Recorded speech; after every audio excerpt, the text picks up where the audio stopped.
Hello, my dear learners. I hope you're all doing great today. So, myself Archana, and I've come here to introduce you all to one of the most interesting topics in psychology today. Are you all ready to dive into the topic? Let's begin. Now, before we start, we'll get into a quick activity. Now, you can see that I have two dolls with me. Now, the activity starts where the class will be divided into two groups, and I'll be giving each doll to each group. Alright, and after I give this doll for each group, I need any one of the member to come as a volunteer to do the activity, and rest of the group members would be the observers of the activity. Now, the volunteer who has come up to do the activity is supposed to aggressively act towards this doll. So you can act like you're punching the doll, or maybe you're shouting at the doll, or even you can do anything with this doll where you're slapping or you're just acting aggressively towards the doll. Alright, and this applies the same for both the group, and both the volunteers would be doing it.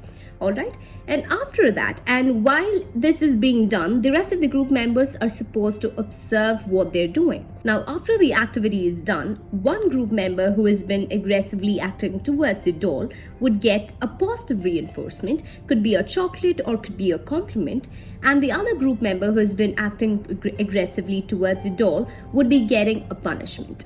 Now, your activity or the observers in the group, what you all have to do is that you have to observe it and you have to discuss among groups or among the group members as to how toddlers would react in the same situation if they're given a doll after seeing someone acting aggressively towards the doll. It could be any guessworks, however you like to, that it could be any anticipated reaction that a toddler would give after observing someone being aggressive towards a doll. Alright, now your time starts now. Alright, time's up. So shall we discuss the outcomes of the discussion, please?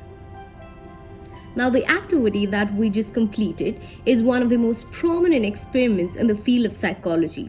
And the experiment is called as Bobo Doll Experiment, conducted by Albert Bandura. Now, Albert Bandura is a renowned American psychologist, and this experiment has introduced the concept of observational learning to humans. Now, in the Bobo doll experiment, the researchers exposed young preschool-aged children to videos of an adult acting violently towards a large inflatable doll.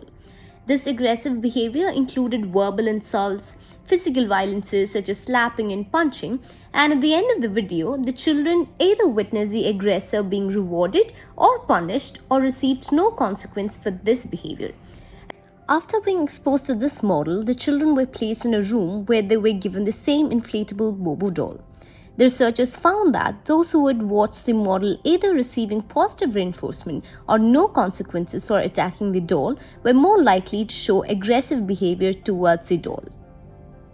So Albert Bandura claims that animals and humans, they tend to learn by observing and imitating the models that they encounter in the environment, and that learning happens in a social setting by observing the behavior of others and the consequences that follow it. Now, Albert Bandura is the same guy who has proposed the social cognitive theory in 1986, which is our topic for today. Now, as we've heard the term cognition before, can anybody tell me what does cognition mean?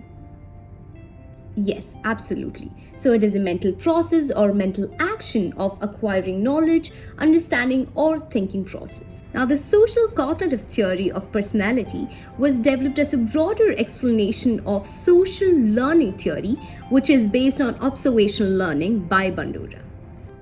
And in the social cognitive theory, Bandura claims that learning happens in a social context with the interaction of dynamic three factors, which is the personal, environmental, and behavior.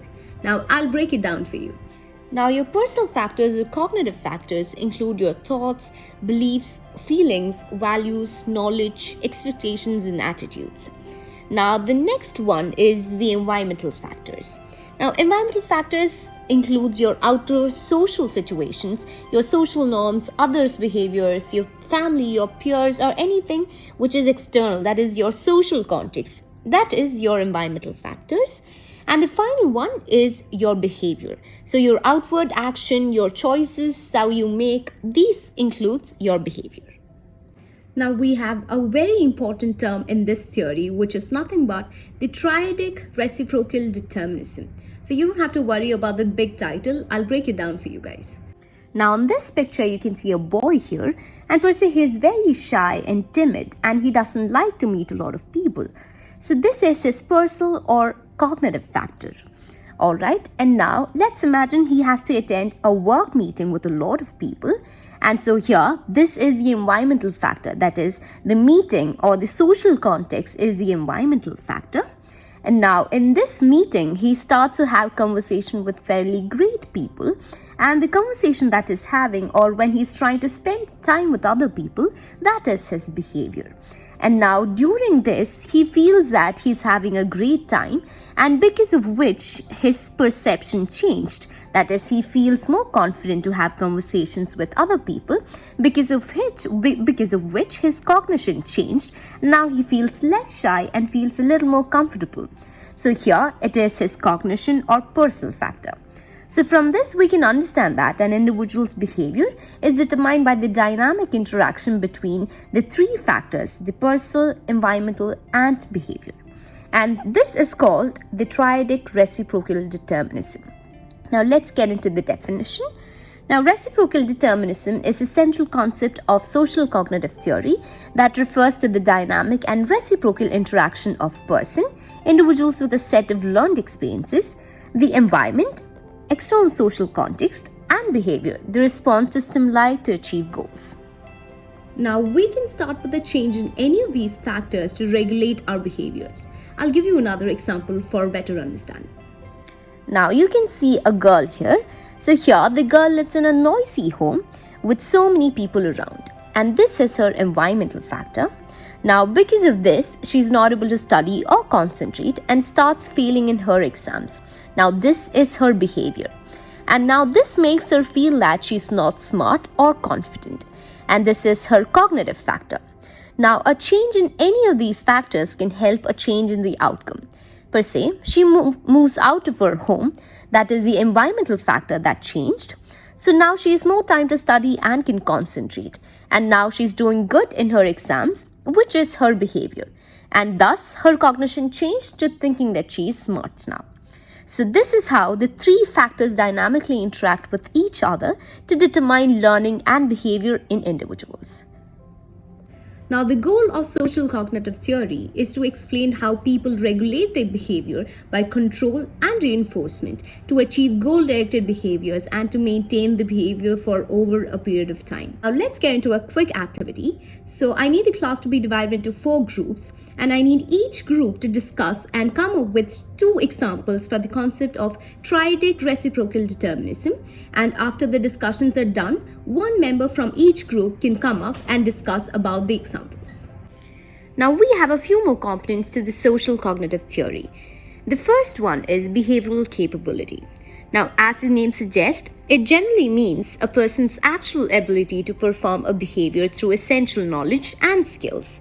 Now, for example, if you need to ride a bike, you would need the skill and knowledge how to ride a bike and how to use the brakes, etc. Now, the next topic is self-efficacy. Now, this simply refers to the level of a person's confidence in his or her ability to successfully perform a behavior. Now, for the same example of riding a bike, we might have the behavioral capability, that is, the skills and knowledge to ride a bike, but we might lack self-efficacy, which affects the effective completion of the behavior. Now, the next topic is reinforcements. Now, this refers to the internal or external responses to a person's behavior that affect the likelihood of continuing or discontinuing the behavior. Now, this is the same example of the Bobo doll experiment that we had done previously. Now, that's all with the topic for today about social cognitive theory by Albert Bandura. So, before we wind up, let's have a quick quiz where the class will be divided into pairs, and I'll be asking questions to each pair about today's topics. And whoever gets the answer would get 1 point. So let's see which pair would win today's quiz. So that was a great session to recollect everything that we've learned today. And to summarize today's class, we've touched upon the social cognitive theory by Albert Bandura and its components, which involves triadic reciprocal determinism, self-efficacy, behavioral capability, reinforcements, and the Bobo doll experiment of observational learning. So thank you so much for listening and have a good day.